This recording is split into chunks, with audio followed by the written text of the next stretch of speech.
Independence of complementary events. Welcome, everyone. Before we dive into today's new topic, let's take a moment to recap what we have already mastered. In our previous lessons, we established the fundamental definition of independence. We say that two events, E and F, are independent if the occurrence of one event has absolutely no effect on the probability of the other event occurring. Now, this leads us to a very natural and important question. If we know that E and F are independent, what happens to their complements? Just as a quick reminder for those who might need it, the complement of an event E, which we denote as E', simply represents the event that E does not occur. In this session, we are going to explore a fascinating mathematical property, the idea that independence is not limited to the original events, but actually extends to these complementary events as well. By the end of this lesson, you'll see how the independence of E and F guarantees the independence of their counterparts. Conceptual overview. Now that we have defined what independence means and introduced the concept of a complement, let's look at the conceptual overview of how these two ideas interact. If we start with the premise that two events, E and F, are independent, we aren't just limited to that single pair. In fact, independence is a much broader property than it might first appear. Specifically, the following three pairs of events are also guaranteed to be independent. First, we have E and F'. This represents the scenario where event E occurs, but event F does not occur. Second, we have E' and F in this case. Event E does not occur, but event F does. And third, we have E' and F'. This is the case where neither event E nor event F occurs. Now, you might be wondering why this is true without seeing the math yet. Think about it intuitively. If the fact that event E happened tells you absolutely nothing about whether event F happened, then logically, that same lack of information must also apply to whether event F did not happen. If E provides no information about the occurrence of F, it cannot suddenly provide information about the non-occurrence of F. In the next few slides, we are going to move away from this intuition and walk through a formal mathematical proof to demonstrate exactly why this logic holds up under rigorous scrutiny. Mathematical proof. Now that we have established the conceptual idea that independence should logically extend to complements, let's move into the formal mathematical proof. On this slide, we are going to start the derivation to prove that the event E and the complement of F are independent. To begin, remember our fundamental definition of independence from the first slide. To prove that E and the complement of F are independent, our mathematical goal is to demonstrate that the probability of the intersection of E and F' is equal to the probability of E multiplied by the probability of F'. Let's break this down into two logical steps. In step 1, we are going to use the property of set subtraction. Think about the event E as a whole. We can actually split event E into two distinct, mutually exclusive parts, one part that overlaps with event F, and the remaining part that does this not overlap with F, which is exactly what the complement, F', represents. Because these two parts don't overlap, we can state that the probability of E is equal to the probability of the intersection of E and F, plus the probability of the intersection of E and F'. Moving to step 2, our objective is to isolate the term for the complement so we can work toward our goal. To do this, we simply rearrange the equation. By subtracting the probability of the intersection of E and F from both sides, we arrive at a new expression. The probability of the intersection of E and F' is equal to the probability of E minus the probability of the intersection of E and F. Keep this expression in mind, because in the next slide, we will apply the definition of independence to finish the proof. Mathematical proof continued. Step 3 is where we apply the actual definition of independence. Remember, our starting assumption is that event E and event F are independent. Because of this, we can state that the probability of E intersection F is equal to the probability of E multiplied by the probability of F. Now, let's substitute this product back into our equation from the last step. This changes our expression from the probability of E minus the probability of E intersection F, to the probability of E minus the quantity of the probability of E multiplied by the probability of F. Moving on to step 4, we need to simplify this expression to make it more useful. We can see that the probability of E is a common term on the right side of the equation, so let's factor it out. When we factor out the probability of E, we are left with the probability of E multiplied by the quantity 1 minus the probability of F. We are almost there. As you will see on the next slide, this structure is about to reveal a very important relationship involving the complement. Now that we have rearranged our equation in the previous slide to isolate the term for the complement, we move into the core of the proof. Mathematical proof, conclusion. Step 5, we are going to use the complement rule, which is one of the most fundamental rules in probability. As we know, the probability of an event not occurring is simply 1 minus the probability of the event occurring. In mathematical terms, 1 minus the probability of F equals the probability of F prime. If we substitute this back into our expression from the previous slide, we get a very important result. The probability of E intersection F prime equals the probability of E multiplied by the probability of F prime. This brings us to our conclusion. Because we have successfully shown that the probability of the intersection of these two events is exactly equal to the product of their individual probabilities, we have mathematically proven that E and F prime are independent.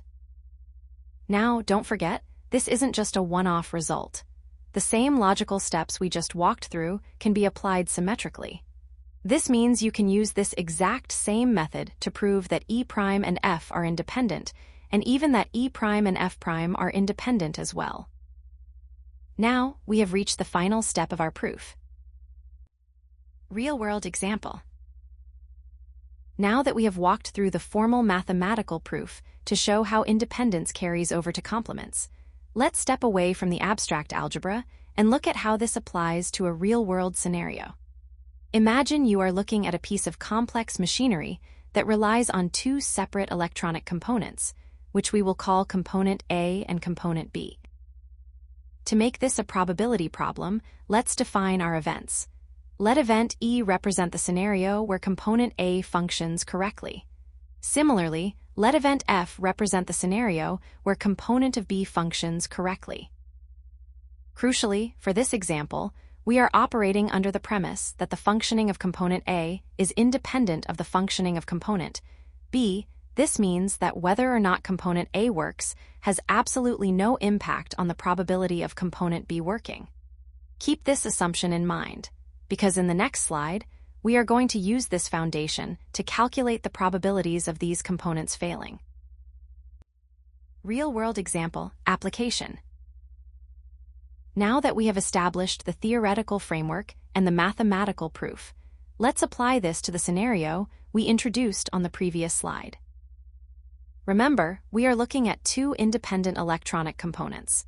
Component A and component B, we defined event E as component A functioning correctly, and event F as component B functioning correctly. Since we have already stated that the functioning of component A is independent of the functioning of component B, the property of independence spreads to all the other possible combinations of these events. Specifically, this means three things. First, the probability that component A functions correctly, which we call event E, is independent of the probability that component B fails, which is the complement, event F prime. Second, the probability that component A fails, that is, event E prime, is independent of the probability that component B functions correctly, or event F. And third, the probability that component A fails, event E prime, is also independent of the probability that component B fails, event F prime. Essentially, as we will see in the next slide with a concrete calculation, if the success of these parts doesn't affect each other, then the failure of these parts is also completely independent of one another. Real-world example, calculation. Looking at our step-by-step calculation here, let's use the values from our previous example involving the electronic components. Suppose the probability of component A functioning correctly which we called event E, is 0.9, and the probability of component B functioning correctly, or event F, is 0.8. First, we need to find the probabilities of the failures, which are our complements. To find the probability of E prime, or the probability that component A fails, we subtract 0.9 from 1, which gives us 0.1. Similarly, for the probability of F prime, or the probability that component B fails, we subtract 0.8 from 1, resulting in 0.2. Now here is the main goal. We want to find the probability that both components fail simultaneously. This is represented by the intersection of E prime and F prime. Because we have already established that these events are independent, we can simply use the product rule. We multiply the probability of E prime, which is 0.1, by the probability of F prime, which is 0.2. This gives us a final result of 0.02. So, there is a 2% chance that both components will fail at the same time. This calculation confirms that the independence property holds true even when we are looking at the failure rates rather than the success rates. Now that we have established the theory behind how independence applies to complements, let's put it into practice with a concrete calculation. Now, let's wrap up with some key takeaways to solidify what we've learned today. Key takeaways. First, let's talk about what I call inherited independence. As we saw in our mathematical proof earlier, independence is a very robust property. This means that independence isn't just a one-off occurrence between two specific events. It actually carries over. If you have established that event E and event F are independent, that independence automatically extends to their complements as well. It's like a chain reaction of independence. Second, remember our primary tool for verification, the product rule. Whenever you are faced with a problem involving complements and you need to prove independence, your goal is always the same. You are looking to demonstrate that the probability of the intersection of two events is equal to the probability of the first event multiplied by the probability of the second event. In mathematical terms, you want to show that the probability of E intersection F prime equals the probability of E, multiplied by the probability of F prime. Finally, let's keep these complementary pairs in mind. To summarize the logic from our conceptual overview, if E and F are independent, then you can be certain that the pair E and F prime are independent, the pair E prime and F are independent, and even the pair E prime and F prime are independent. All right, let's take a moment to recap everything we have covered in this lesson so we can solidify these concepts before we move on to some common pitfalls. Now, as we move to our final slide, I want to highlight some common mistakes that students often make so you can avoid them in your exams. Common mistakes. First, a very frequent error is confusing independence with mutual exclusivity. I often see students assume that if two events are independent, they cannot happen at the same time.